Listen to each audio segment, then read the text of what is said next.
Hello, y'all. This is Frank Dobson Jr., and I really want to talk to you about my book, Rendered Invisible, as well as my first book, The Race Is Not Given. Both of these books are really about community and the quest for community. The Race Is Not Given is based upon an African-American male who is young, gifted, and black, as the song goes, but who is also contemplating a rational suicide. I won't get into all of the reasons for that, but suffice it to say that what he's really lamenting is the lack of community. A sense of longing, a sense of place is what he's really going for. Rendered Invisible is a historical novel. It's set in Buffalo, New York, my hometown, in 1980. A little known fact is that in 1980 there was a serial killer of black men by the name of Joseph Christopher. He killed something like 13 black men in Buffalo, New York, upstate New York, as well as in New York City. In Buffalo, he was known as the .22 caliber killer. In New York City, he was known as the Midtown Slasher. And while this is a little-known crime spree, it happened concurrently with the Atlanta child murders of some greater note. So the thing about writing about historical fiction like this book is that I'm really not simply writing about the crimes and the crime spree, but I'm also writing about the community and how the community came together. And so really both of these books, The Race Is Not Given and Rendered Invisible, are about the quest for community. How can one find community over and above the obstacles that may be placed in the way of community, even though one of those obstacles may be a killing spree? I want to read you a little bit from Rendered Invisible. This is chapter 1. The book begins in a barber shop where men in Buffalo, again my hometown, are looking back on the killing spree and reflecting. Barbershop talk. In the fall of 1980, a pathological white racist murdered black males in and around Buffalo, New York, my hometown. The men he killed ranged in age from 14 to 71. The case, called the .22 caliber killer, received relatively little attention then or since. This is the witness of my friend Johnny, who lived through the killing spree. After all these years, he told us his story. We were just sitting in Kwame's barbershop on Delavan, just south of Grider. I'd gotten my hair cut in Kwam's for years, even before Kwam owned the shop, when it was called Woody's. I was back home on vacation, sort of, to see family and reminisce. I want to stop there and move to another section of the book, but as you can see, the book is told through historical vignettes, if you will, historical sections juxtaposed with current time sections. And during the current time sections, the men are in the barbershop, or I'm following the men. Johnny, Eddie, Kwame, and later on, and these are all African-American men, and later on, a white male who attempts to befriend Johnny by the name of Bill. Continuing along in the book, though, Barbershop Talk, Chapter 2. Hey, Eddie, Kwame asked, why are you taking notes, writing all this down? Nobody cares, you know. Nobody really cared about the deaths of black men back in 1980, and nobody cares now. I care. Yeah, but they really don't. Maybe because it was Brothers or Buffalo, but nobody cared. And nobody is going to read what you write if you write about this man, because they don't care about the deaths of black men, my brother. Now, if it was somebody white, a little white girl, or white women for real, they at the top of the list, and then white men and boys next. Maybe black women be next, or other people of color. But black men, no, society don't care. And I think that passage speaks to at least one of the cores of the book, and that is the question of who has value in this society, who is valued by this society. And indeed, the book suggests that everyone has merit and everyone is valued, but that is a quest, and that is a struggle to get to that point. And all of the men in this book, both Johnny and Kwame and Eddie and even Bill Riley, are part of that quest. I want to move to another chapter, chapter 3 in the book, page 27, and I tell the killing spree through a timeline, and I'm going to start the timeline here. Timeline Tuesday, September 23rd, 1980. At about 12:30 p.m., Harold Green, age 32, another black man, an industrial engineer, is shot while he sits in his car eating lunch at a fast food restaurant on Union Road in Cheektowaga, a suburb of Buffalo. The gunman, wearing a blue golf hat, reaches into the open car window and fires 2 shots into Green's head. Green does not die immediately and is under 24-hour guard at St. Joseph's Hospital. Later that day, at about 11:30 p.m., the killer strikes again, shooting Emmanuel Thomas, age 30. According to witnesses, Thomas is talking with a friend at 11:30 p.m. at the corner of East Ferry and Zinner when his wife calls to him from the window of their apartment at 70 Zinner Street. Thomas, an unemployed waiter and father of 2 young children, begins crossing the street but is blocked by traffic. A white gunman approaches Thomas from the rear, screaming, "Hey, you!" and fires 3 shots from close range, hitting him once in the skull. Thomas is pronounced dead on arrival at East CMC, Erie County Medical Center. Police term the killings execution-style shootings and begin searching for a motive.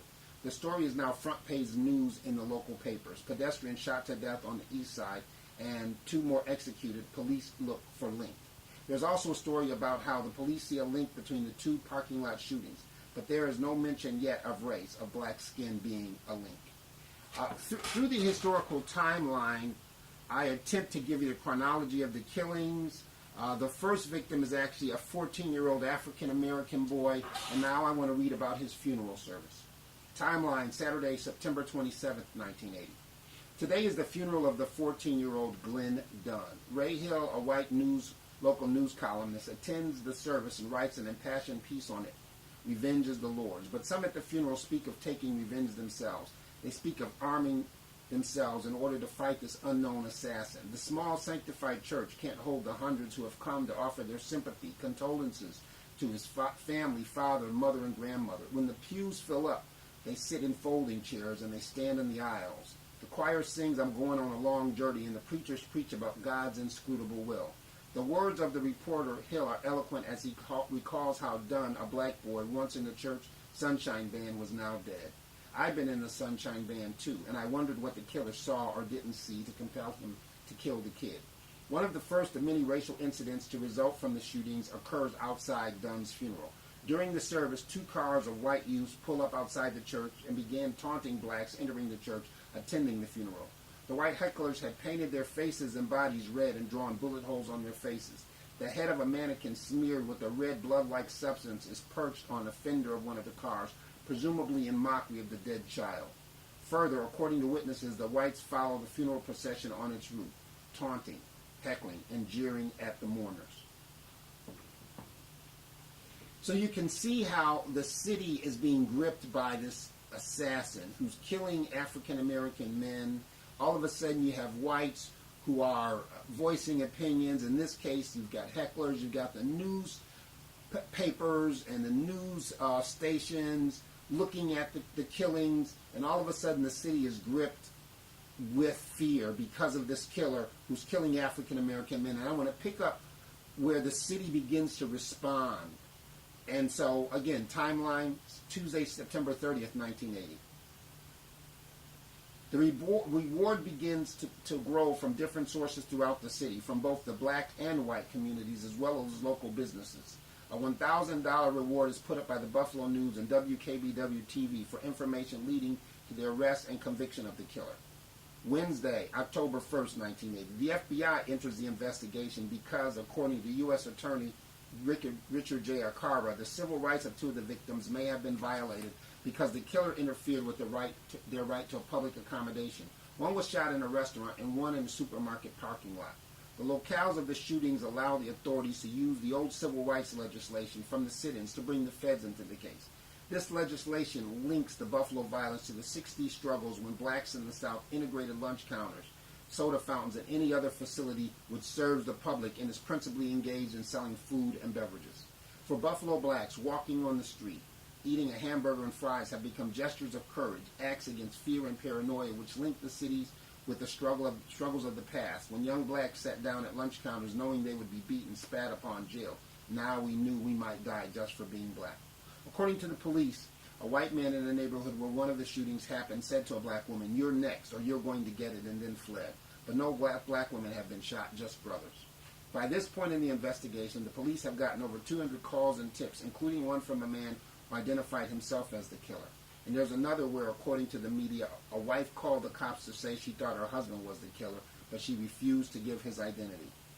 Timeline, Thursday, October 2nd, 1980. Police officials from the Niagara Frontier, Buffalo, Niagara Falls, and Cheektowaga meet in an attempt to reassure the black community that the investigation had been a coordinated effort from the beginning. But the black community is not assured and continues to wonder if it would have been different if brothers weren't the only victims.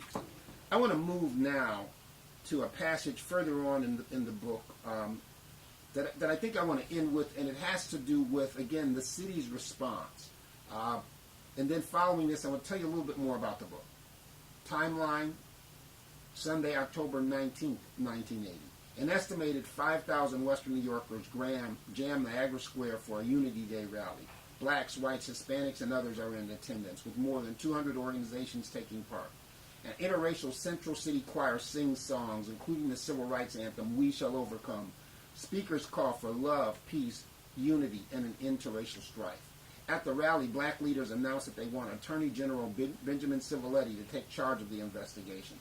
Reverend Charles Fisher III of Build urges Civiletti to come here to oversee this investigation and stay here until this killer is caught. Catholic Bishop Edward Head exhorts those in attendance to be men and women of healing and vision. Rabbi Sholem Stern asks, how many disasters do we have to endure to realize that when one group is attacked, discriminated against, and murdered, we are all potential victims? Labor leader George Wessel of the AFL-CIO proclaims the following: 3 years ago, 1977, we had a bad storm in Buffalo, and the whole world knew about it. I just hope the whole world knows about today, Unity Day in Buffalo.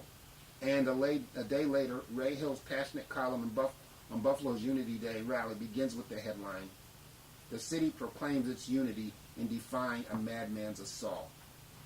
I think I want to stop there because, as I said, this is a book about a historical occurrence, the slaying of African American men by a serial killer. But it's also a book about community, and it's also a book about the strive for unity. And you can see that through the Unity Day rally, that it's about men and women, black and white, different ethnic backgrounds, different religious backgrounds coming together. And so, again, I commend to you this book, Rendered Invisible, because it grapples with the questions that are still plaguing us today.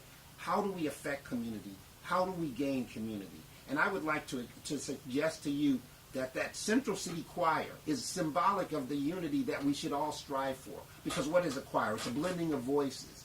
One voice, another voice, all voices coming together to create a single melody. And that's really what this book is about. How do we do that? And again, those questions are still plaguing us today, as they were during the Civil Rights Movement and as they were Buffalo, New York in 1980. Rendered Invisible. You can buy this book on Amazon.com. You can go to my website, FrankEDobsonJr.com. You can also get it from my publisher, PlainviewPress.net. Thank you, and God bless.